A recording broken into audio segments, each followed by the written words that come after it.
क्या क्या पढ़ा था लास्ट लेक्चर में? क्या क्या पढ़ा था? 19 लोग थे जिसमें से 14 ही प्रेजेंट है। 13 दिख रहे हैं यहाँ पे। हमने पढ़ा था न्यूक्लिक एसिड। देखो, structure of nucleic acid, structure and properties, ये दो चीजें आपको पढ़नी है। ठीक है, न्यूक्लिक एसिड की जब बात करते हैं तो इसका मतलब है कि पॉलीमर ऑफ न्यूक्लियोटाइड। हमें ये पता चल गया था कि न्यूक्लिक एसिड एग्जैक्टली होते क्या है।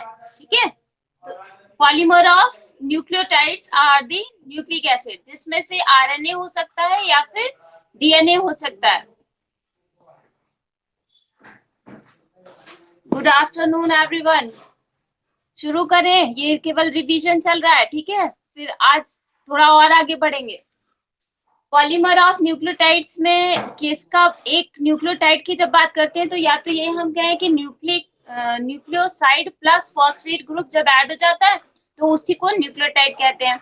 या फिर अगर हम ये कहें कि न्यूक्लियोटाइड में होते हो कौन कौन से कंपोनेंट है, तो एक फॉस्फोरिक एसिड यानी फॉस्फेट ग्रुप होएगा, बल्कि एक क्या 3 फॉस्फेट ग्रुप होते हैं। ठीक है, दूसरा क्या होगा, नाइट्रोजनस बेस होगा। थर्ड वन क्या होगा, पेंटोस शुगर होगा। पेंटोस शुगर में दो ही टाइप के हो सकते हैं on the basis of type of nucleic acid. अगर आरएनए होगा तो उसमें राइबोस शुगर होगी, दोनों ही पेंटोस शुगर होती है, राइबोस शुगर भी और डीऑक्सीराइबोस भी। कैसी है, पेंटोस शुगर है, दैट मींस 5 कार्बन है। यहाँ देख सकते हो ये वाला जो स्ट्रक्चर बना रखा है ये पेंटोस शुगर का ही है। हमेशा जब भी पेंटोस शुगर या शुगर का स्ट्रक्चर आप देखते हो, स्पेशली राइबोस एंड डीऑक्सीराइबोस, तो वहां पर हमेशा ये प्राइम लगा होता है ना, नंबर्स के साथ प्राइम लगा रहता है। या जब कभी आप डीएनए का स्ट्रक्चर पढ़ते तो उसमें क्या बोलते, 3 प्राइम एंड 5 प्राइम एंड, ऐसे कहते हैं कि नहीं? ऐसे कहते हैं ना, 3 प्राइम एंड 5 प्राइम एंड होता है कि नहीं? यस और नो?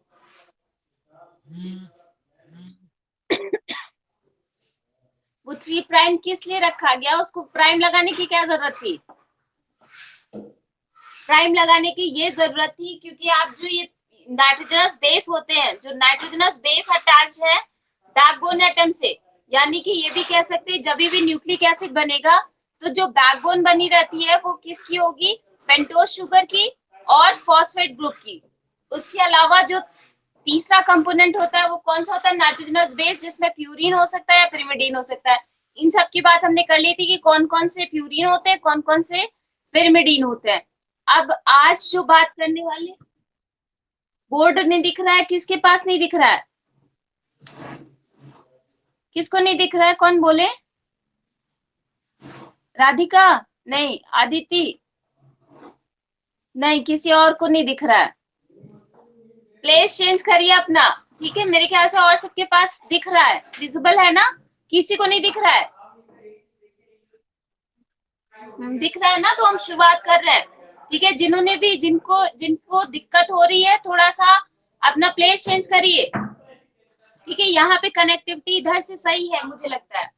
तो इतनी बात हमने लास्ट लेक्चर में कर ली थी। ठीक, अब है कि एक न्यूक्लियोटाइड जुड़ता कैसे है इसकी बात करेंगे।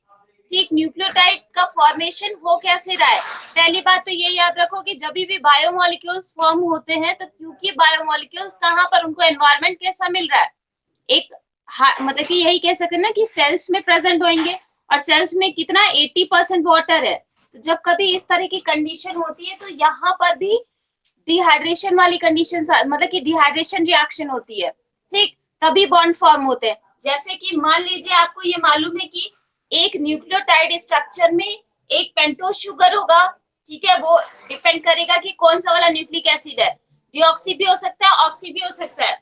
ठीक है, सॉरी, राइबोस शुगर भी हो सकता है और डिऑक्सी राइबोस भी हो सकता है।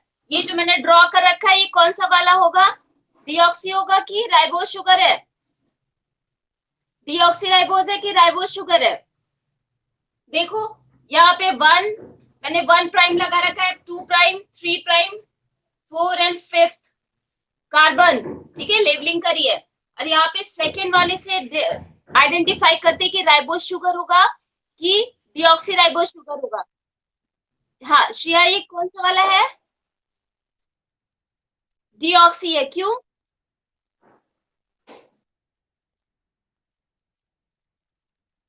ऑक्सीजन नहीं है। अगर यहीं पर हमने OH लगा दिया होता तो फिर ये कौन सा शुगर हो जाता, राइबोज शुगर हो जाता। ठीक है, तो इस बात को हमेशा याद रखिएगा।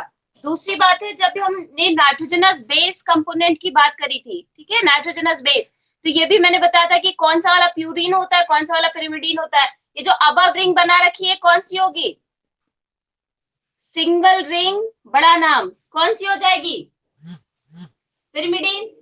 ठीक है, और बड़ा नाम सॉरी छोटा नाम और 2 रिंग्स कौन सा हो जाएगा, प्यूरिन। इसमें भी कार्बन, हाँ कार्बन के ही तो नंबर होंगे जिनको हम 1 2 3 4 5 ही कहेंगे। ठीक है, ऐसे ही तो नेमिंग करी जाती केमिस्ट्री में। तो होगा क्या कि जब भी इस तरह से लेबलिंग हम करते हैं कार्बन की, कार्बन को नंबर देते हैं, जब कभी हम डीएनए का या डीएनए क्योंकि एक पॉलीमर है, ठीक है, तो कहाँ पर चेंजेस आ रहे हैं, या अगर हमें डिनोट करना होगा कि कौन सा वाला एंड है, तो दोनों में ही कार्बन के नंबर्स में कंफ्यूजन नहीं हो जाएगा, हो सकता है ना। इसी वजह से हमेशा जब भी पेंटोज शुगर की नेमिंग करी जाती है, या ये आपको 3 प्राइम और ये 5 प्राइम जो प्राइम मिला है, वो बेसिकली इसीलिए ताकि इसको डिफ्रेंशिएट किया जा सके। आपको स्ट्रक्चर पढ़ना है तो स्ट्रक्चर में ये चीजें भी तो आ जाएंगी कि स्ट्रक्चर एग्जैक्टली होता कैसे है, तो ताकि पेंटोज शुगर के कार्बन्स में और नाइट्रोजनस बेस के कार्बन में डिफ्रेंशिएट कर सके। ठीक है, इस बात को ध्यान रखने के लिए ही कार्बन की या जो पेंटोज शुगर होती है उसके कार्बन को नंबरिंग करते वक्त प्राइम दे दिया जाता है नंबर। यानी कि अगर यहाँ पे भी देखिए 1 2 3 4 5 6 ऐसे नंबर दिया हुआ है, दीज आर, ये कार्बन ही तो है, और यही चीज यहाँ पर भी है, डिफ्रेंशिएट कर सके इसलिए हमने इसको प्राइम से डिनोट कर दिया। राइट, तो एक तो बात ये हो गई। पेंटोज शुगर में मान लीजिए ये अभी मैंने ये डीऑक्सी वाली बना रखी है, ठीक, तो पहले हम नाइट्रोजनस बेस की बात करते हैं कि ये नाइट्रोजनस बेस जो होते हैं, चाहे वो प्यूरिन हो या पिरिमिडीन, वो कैसे पेंटोज शुगर से अटैच रहता है। तो हमेशा ये याद रखिए कि कार्बन नंबर 1, पेंटोज शुगर का कार्बन नंबर 1 ही इन्वॉल्व होगा बॉन्डिंग में। राइट, ये बात नोट कर लीजिए कहीं कि कार्बन पेंटोज शुगर का कार्बन नंबर 1 पर जो OH या H ग्रुप है वो ही इन्वॉल्व होगा। ठीक है, कार्बन नंबर 1।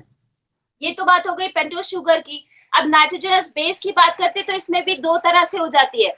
बॉन्ड जो इनके बीच में बनता है, नाइट्रोजनस बेस और शुगर के बीच में जो बॉन्ड बनता है, यहाँ से वाटर मॉलिक्यूल रिलीज होता है और बॉन्ड बनाता है जिसको कहते हैं एन ग्लाइकोसिडिक बॉन्ड। ठीक है, एन बीटा, क्योंकि ये वाली जो शुगर है वो बीटा होगी कि अल्फा होगी, याद है, भूल गए, बीटा होगी कि अल्फा, श्रिया, बीटा होगी कि अल्फा, ये जो मैंने ड्रॉ कर रखा है बता सकते हो, नहीं, बीटा होगी।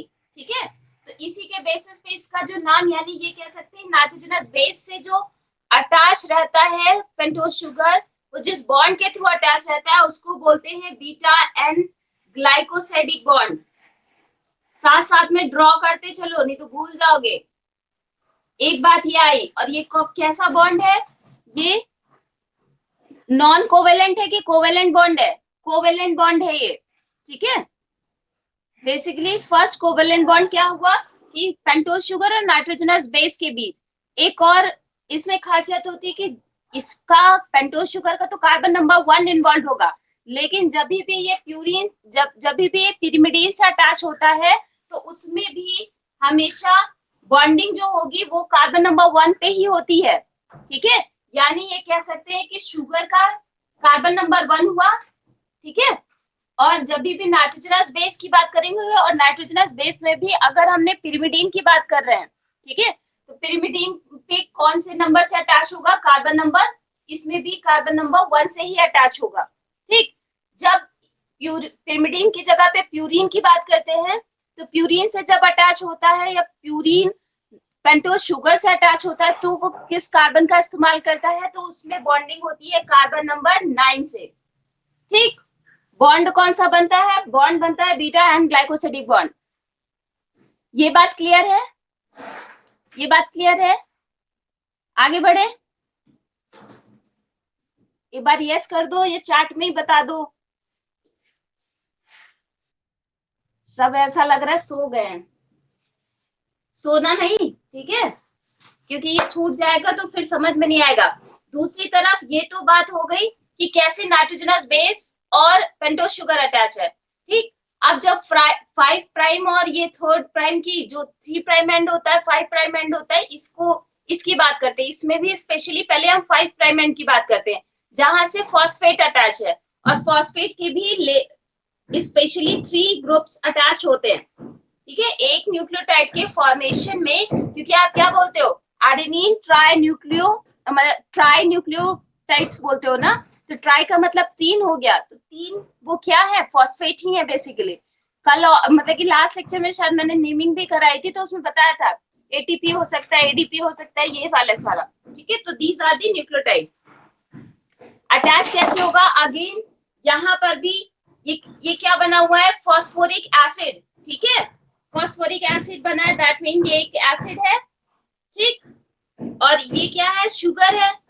शुगर में भी जब हम 5 प्राइम एंड पे देखते हैं तो यहाँ पे CH2OH लिखा हुआ है, तो OH is alcohol, alcoholic group है कि नहीं है। और जब भी अल्कोहल और एसिड मिलते हैं तो फॉर्मेशन किसका होता है, ईस्टर बॉन्ड का फॉर्मेशन होता है, ठीक है। तो यहाँ पर बॉन्डिंग होगी कैसे कि एक तरफ से OH और एक तरफ से H रिलीज होकर के एक वाटर मॉलिक्यूल रिलीज कर देगा, बॉन्डिंग करके एक वाटर मॉलिक्यूल रिलीज कर देगा। तो फाइनली होता क्या है कि इन दोनों के बीच में, यानी पेंटोज शुगर और फॉस्फेट ग्रुप के बीच में एक ईस्टर बॉन्ड का फॉर्मेशन हो जाता है, जिसको फॉस्फोईस्टर बॉन्ड कहते हैं, ठीक। तो फॉस्फोईस्टर यानी सेकंड बॉन्ड डीएनए के स्ट्रक्चर में, या कहें कि न्यूक्लियोटाइड के फॉर्मेशन में जो दूसरा कोवेलेंट बॉन्ड इन्वॉल्व होता है, वो कौन सा वाला हो गया, फॉस्फोईस्टर। कहीं लिख लो, फॉस्फोईस्टर बॉन्ड होता है। और ये किस किस को जोड़ता है, ये जोड़ रहा है शुगर को, और दूसरा है फॉस्फेट ग्रुप को, या कहे फॉस्फोरिक एसिड को। ये बात समझ आई कि कैसे इसमें रिएक्शन हुई है। आगे बढ़े, आगे बताऊं, एक बार यस करो। नहीं समझ आया कुछ भी,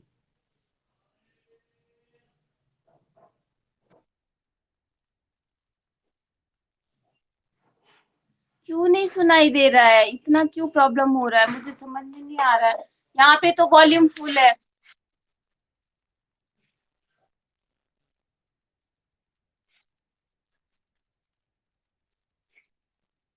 लेकिन यहाँ से सब, यहाँ से क्लियर है अदिति, यहाँ से क्लियर है। हाँ, अच्छा ठीक है, तो एक बार यस तो कर दो कि हाँ मैम ये बात समझ में आ गई। यहाँ से किसी को कुछ पूछना हो तो पूछ लो, नहीं तो हम आगे बढ़े, ठीक है। तो बेसिकली अभी तक हमने इसकी समराइज अगर कर दे तो हमने क्या पता किया कि एक न्यूक्लियोटाइड के फॉर्मेशन में 2 तरह के कोवेलेंट बॉन्ड इन्वॉल्व हो रहे हैं। एक हो जाएगा बीटा एन ग्लाइकोसाइडिक बॉन्ड, और दूसरा वाला कौन सा हो जाएगा, दूसरा हो जाएगा फॉस्फोईस्टर बॉन्ड, राइट। कहीं कॉपी में पेन डाउन कर लेना, क्योंकि इसे मैं रब करने जा रही हूँ, ठीक है, या फिर स्क्रीनशॉट ले लो। और अब साथ साथ में बनाते चलिएगा। यानी कि अब अगर हम इसे समराइज करें बेसिकली, और इसके साथ में ये तो इसी से अटैच रहता है, साथ में ये 2 फॉस्फेट ग्रुप और लिए रहता है जो कि एक दूसरे से अटैच रहते हैं, वहां पर भी डिहाइड्रेशन रिएक्शन होती है, वाटर मॉलिक्यूल एक वाटर मॉलिक्यूल रिलीज हो जाता है, ठीक है। चलिए आगे बढ़ रहे हैं कि इसके बाद न्यूक्लियोटाइड, 2 न्यूक्लियोटाइड आपस में कैसे जुड़ते हैं, क्योंकि हमें बेसिकली बताना क्या है, this is the polymer of nucleotide ना। थाउजेंड से भी बहुत ज्यादा न्यूक्लियोटाइड्स आपस में अटैच रहते हैं, तब डीएनए का मॉलिक्यूल फॉर्म होता है, ठीक है। तो कैसे फॉर्म हो रहा है उसकी बात देख लेते हैं। सबसे पहले साथ में बनाइए डीऑक्सीराइबोज, सब लोग अपनी कॉपी में ड्रॉ करो साथ साथ में। थोड़ा और बड़ा डायग्राम तो ना बनाओ, ठीक है, विजिबल है, नंबरिंग कर दीजिए, ठीक। यहाँ पर H आएगा, क्योंकि अगर H आएगा दैट मीन्स क्या हो गया, डीऑक्सीराइबोज हो गया। यहाँ OH रहेगा, ठीक। मैंने बताया था कार्बन नंबर 1 से क्या अटैच रहता है, क्या अटैच रहता है कार्बन नंबर 1 से? Nitrogenous base. ठीक, यहाँ पे मैं लिख रही हूँ एडेनिन। अभी इधर वाला बाकी रह गया, यहाँ पे क्या अटैच होगा? CH2OH है। मान लीजिए मैंने इसको फॉस्फेट ग्रुप लिख दिया, कुछ ऐसा, 3 फॉस्फेट लगे रहते हैं, राइट। अब इसी तरीका एक और बॉन्ड बनाइए, मतलब एक और स्ट्रक्चर बनाइए, तो ये कह सकते हैं ना कि दिस इज द न्यूक्लियोटाइड। वो भी कौन सा न्यूक्लियोटाइड है? ATP है कि नहीं है? ट्राइफॉस्फेट और एडेनिन, ये एडेनिन का ही स्ट्रक्चर बना हुआ है, वो भी डीऑक्सीराइबोस वाला। ठीक है,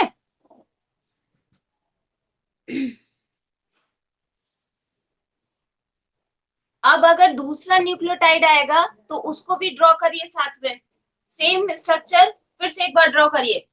बिलो साइड पे बनाइएगा। बोर्ड विजिबल है यहाँ पर? यहाँ पर बोर्ड विजिबल है? कुछ आवाज नहीं आ रही है।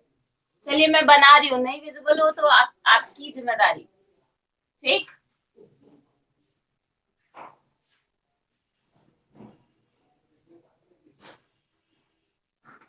One two three four and 5। यहाँ पर भी सेम कंडीशन होगी, CH2OH ये कह सकते हैं, या फिर O लिखते हैं। ठीक है, यहाँ पर O, बल्कि इसको मैं इस साइड बना रही हूँ ताकि मुझे बताने में आसानी हो। तो इतनी देर से पूछ रही थी कि दिख रहा है कि नहीं, तब एक बार भी नहीं बोले। इसको और रब कर, कोई बात नहीं, कोई बात नहीं, ऊपर से ही रब कर देती हूँ। ठीक है,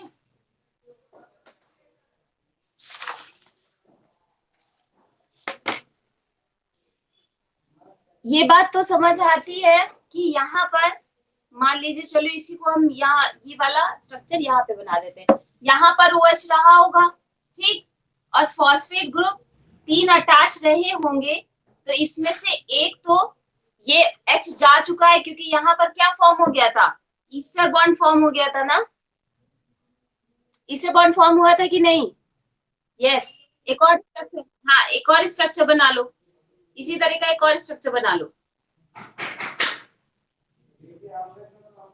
1 2 3 4 5। क्योंकि जब कभी आप DNA का स्ट्रक्चर पढ़ते हो तो उसमें बताते हो कि बैकबोन रीजन में जो बॉन्ड होता है उसको बोलते हैं फॉस्फोडाइस्टर बॉन्ड। ठीक है, और जबकि अभी पहले मैंने क्या बताया था कि फॉस्फो ईस्टर बॉन्ड है ना, तो डाई कहाँ गया? डाई कहाँ गया? डाई यहाँ गया कि जब एक न्यूक्लियोटाइड किसी दूसरे न्यूक्लियोटाइड से जुड़ता है तो वहां पर भी, तो यानी कि ये भी कह सकते हैं कि यहाँ वाला OH और यहाँ पर जो फॉस्फेट ग्रुप है, ठीक है, वो भी तो आपस में अटैच होंगे, होंगे कि नहीं? होंगे कि नहीं? यस। तो होगा क्या कि ये जो OH है 3rd प्राइम पर, वो क्या करता है? न्यूक्लियोफिलिक अटैक करता है और 2 फॉस्फेट ग्रुप जो कि सुपर एनर्जी कंपाउंड्स होते हैं या सुपर एनर्जी मॉलिक्यूल्स है, वहां पर वो रिलीज हो जाते हैं। ठीक, और ये सपोर्ट करता है किसको? पायरोफॉस्फेट बोलते हैं। ये सपोर्ट करता है कि इन दोनों के बीच में भी एक बॉन्ड फॉर्म हो जाए, राइट। और अगेन ये अल्कोहल है और ये एसिड वाला था, तो अगेन एक और बॉन्ड फॉर्म होता है जो फर्दर ईस्टर बॉन्ड ही कहलाएगा। और फाइनली एक अबव में ईस्टर बॉन्ड फॉर्म हुआ और दूसरा ये वाला, इस वजह से कहते हैं कि बैकबोन एटम में DNA की जो बैकबोन होती है वहां पर कौन सा बॉन्ड होता है? वो होता है फॉस्फोडाई ईस्टर बॉन्ड। ये बात समझ पाए कि नहीं? क्योंकि यहाँ पर भी वही रिएक्शन होती है, सेम OH ग्रुप यहाँ पर भी होगा, यहाँ पर भी होगा। ठीक, वाटर का मॉलिक्यूल एक वाटर मॉलिक्यूल यहाँ से OH निकलेगा और इस तरफ से H निकलेगा, ठीक है, तो वाटर मॉलिक्यूल रिलीज हो जाएगा H2O और फाइनली बना क्या लेगा? Ester bond. एक ईस्टर बॉन्ड ये हो गया, एक जो मैंने पहले वाला बताया था, तो जब भी एक न्यूक्लियोटाइड किसी दूसरे न्यूक्लियोटाइड से अटैच होता है तो फाइनली बनेगा क्या? Phosphodiester bond. और एक और बात ध्यान रखिएगा कि जब भी एक स्ट्रैंड का फॉर्मेशन हो रहा है तो फाइनली हमें मिल क्या रहा है? एक एंड पर, इसी वजह से 3 प्राइम एंड मिलता है। ठीक है, जो भी टर्मिनल होगा उस पोर्शन पे हमें एंड में क्या मिलेगा? क्योंकि मान लीजिए दूसरा न्यूक्लियोटाइड आया, वो भी आकर के ऐसे ही अटैच हो गया, नेक्स्ट वाला आया, वो भी आकर के ऐसे ही अटैच हो गया, तो एक एंड पर हमें हमेशा क्या मिलेगा, 5 प्राइम एंड मिलेगा, ठीक है। और जबकि दूसरा वाला जो भी आते रहते हैं वो क्या थर्ड वाले से अटैच होता जाता है, थर्ड वाला जो कार्बन है वो ही इन्वॉल्व होता जाता है। यही वजह है कि हमेशा जब भी वो जो डीएनए पॉलीमरेज है वो भी जब एंजाइम फॉर्म मतलब कि जब रेप्लिकेट कर रहा होता है तो वो भी एटीपीज को या ये कहें कि डीएनटीपीज को जब भी ऐड करता है तो वो 3 प्राइम एंड पर ही तो लाएगा, क्योंकि न्यूक्लियोफिलिक अटैक कौन कर रहा है, 3 प्राइम एंड की तरफ से होता है। इसीलिए 5 प्राइम टू 3 प्राइम एंड ही रेप्लिकेशन होता है, इसके अलावा कोई और डायरेक्शन में नहीं होता। वजह यही है। समझ आया कुछ, कुछ आया कि कुछ भी नहीं आया? कैसे फॉस्फोडाइस्टर, ये वाला तो बीटा एंड ग्लाइकोसिडिक वाला तो बात समझ में आती है, ठीक है, सिंपलेस्ट है। यहाँ पे जो डाइस्टर बॉन्ड था, जो डाई का केस है, बस मैं वही बता रही थी कि एक न्यूक्लियोटाइड से दूसरा न्यूक्लियोटाइड जब अटैच होने लगता है तब उस